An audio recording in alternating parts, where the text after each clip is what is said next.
Basking sharks are awesome creatures. They are just magnificent. They grow 10 meters long, some say bigger. They might weigh up to 2 tons, some say up to 5 tons. They're the second largest fish in the world. They're also harmless plankton feeding animals. They are thought to be able to filter a cubic kilometre of water every hour and can feed on 30 kilos of zooplankton a day to survive. They're fantastic creatures, and we're very lucky in Ireland that we have plenty of basking sharks and plenty of opportunities to study them. They were also very important to coastal communities going back hundreds of years, especially around the Cladda, Duff, Connemara region, where subsistence farmers used to sail out on their hookers and open boats, sometimes way offshore, sometimes to a place called the Sunfish Bank, which is about 30 miles west of Achill Island, to kill the basking sharks. There's an old woodcut from about the 1800s. So they were very important, and they were important for the oil out of their liver. A third of the size of the basking shark is the liver, and it's full of oil. You get gallons of oil from the liver, and that oil was used especially for lighting, but also for dressing wounds and other things. In fact, the street lights in 1742 of Galway, Dublin and Waterford were lit with sunfish oil, and sunfish was one of the words for basking sharks. So they were incredibly important animals.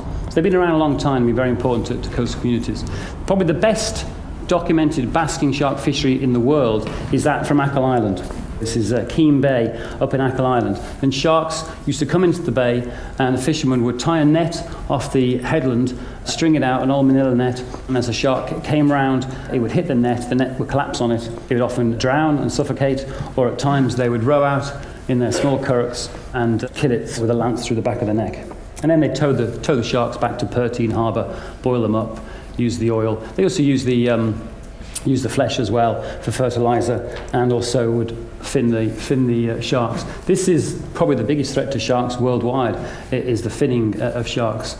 We're often all frightened of sharks, thanks to Jaws. Maybe 5 or 6 people get killed by sharks every year. There was someone recently, wasn't there, just a couple of weeks ago. We kill about 100 million sharks a year, so, you know, I don't know what the balance is, but I think sharks have got more right to be fearful than us than we have of them. It was well-documented fishery, and as you can see here, it peaked in the 50s, where they were killing 1,500 sharks a year, and it declined very fast. A classic boom-bust fishery, which suggests that a stock has been depleted or there's low reproductive rates.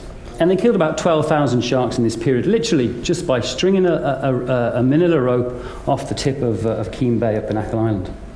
Sharks were still killed up into the mid-80s, especially out of places like Dunmore East in County Waterford. And about 2,500–3,000 sharks were killed up to 85, made by Norwegian vessels. The black, you can't really see this, but these are Norwegian basking shark hunting vessels, and the black line in the crow's nest signifies this is a shark vessel rather than a whaling vessel. The importance of basking sharks to the coastal communities is recognised through the language. I don't pretend to have any Irish, but there's in Kerry they were often known as Anamid na Sholta, the monster with the sails.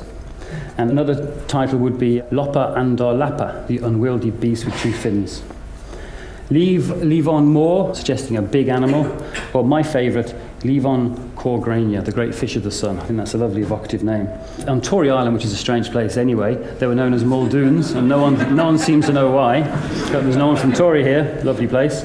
But more commonly all around Ireland, they were known as the sunfish, and this represents their habit of basking on the surface when the sun is out.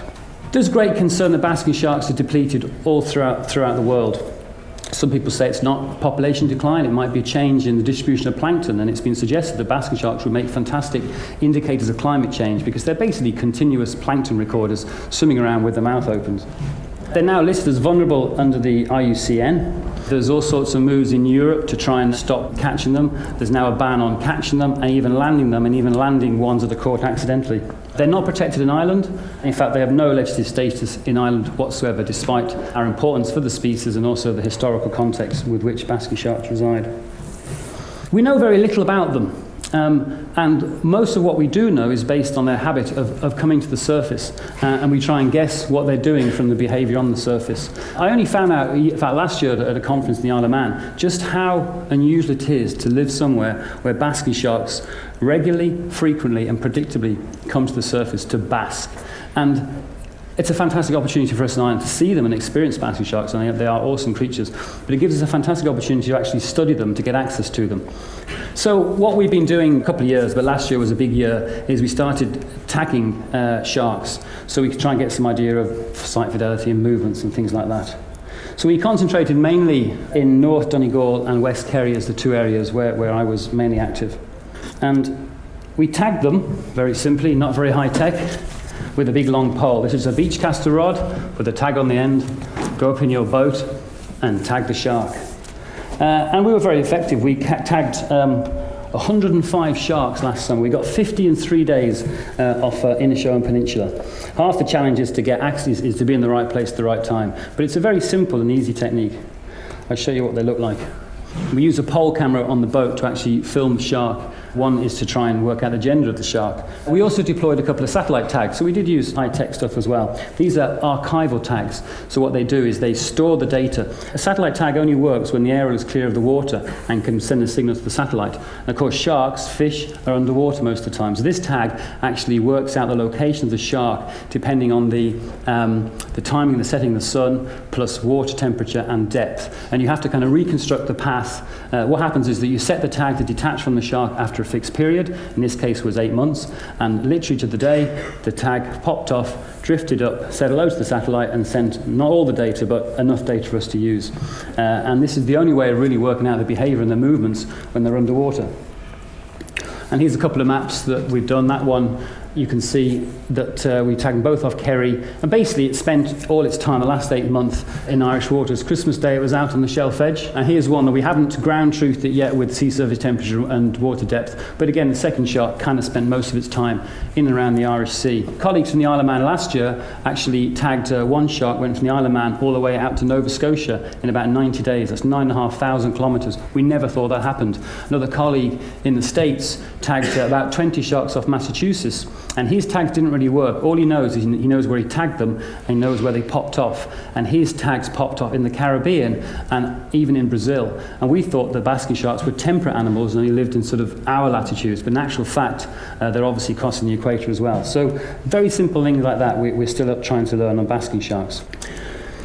One thing that I think is a very surprising and strange thing is just how low the genetic diversity of sharks are. Now, I'm not a geneticist, so I'm not even going to pretend to understand the genetics, and that's why it's great to have collaboration. Whereas I'm a field person, I get panic attacks if I have to spend too many hours in a lab with a white coat on. Take me away. So we can work with geneticists who understand that.